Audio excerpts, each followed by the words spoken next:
10 நிமிஷத்தில் ரொம்ப ஹெல்த்தியான சைட் டிஷ் ரைஸ் சப்பாத்தி எல்லாத்துக்கூடயும் சூப்பராக இருக்கும். நான் இதுக்கு ஒரு பேக்கெட் அளவுக்கு மஷ்ரூம் எடுத்திருக்கேன். வாங்க எப்படி பண்ணுறதுன்னு பார்க்கலாம். 1 டீஸ்பூன் எண்ணெயில் சோம்பு, சீரகம், 2 வரமிளகா, 4-5 பல்லு பூண்டு, ஒரு பெரிய வெங்காயம் எல்லாத்தையும் நறுக்கி சேர்த்துருக்கேன்.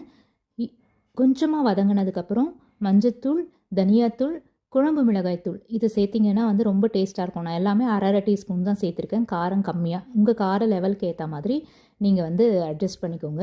இதில் அரை டம்ளர் அளவுக்கு தண்ணியை சேர்த்துட்டு 1 கப் அளவுக்கு பச்சை பட்டாணி சேர்த்துருக்கேன்.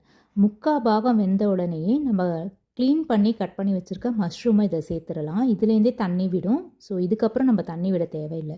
ஒரு 5 நிமிஷம் கழித்து பார்த்தா மஷ்ரூம் நல்லா வெந்திருக்கும், தண்ணியும் குறைஞ்சிருக்கும். இந்த ஸ்டேஜில் தேவையான அளவு உப்பு, 1 டீஸ்பூன் மிளகாய்த்தூள், 1 டீஸ்பூன் பட்டர் சேர்த்துட்டேன். கண்டிப்பாக ட்ரை பண்ணி பாருங்கள். நிஜமாகவே குயிக்காக செஞ்சிடலாம். உங்களோட ஃபீட்பேக்கையும் மறக்காமல் ஷேர் பண்ணிவிடுங்க. இது பிடிச்சிருந்தா நம்ம சேனலையும் சப்ஸ்கிரைப் பண்ணிக்கோங்க. நாளைக்கு பார்க்கலாம்.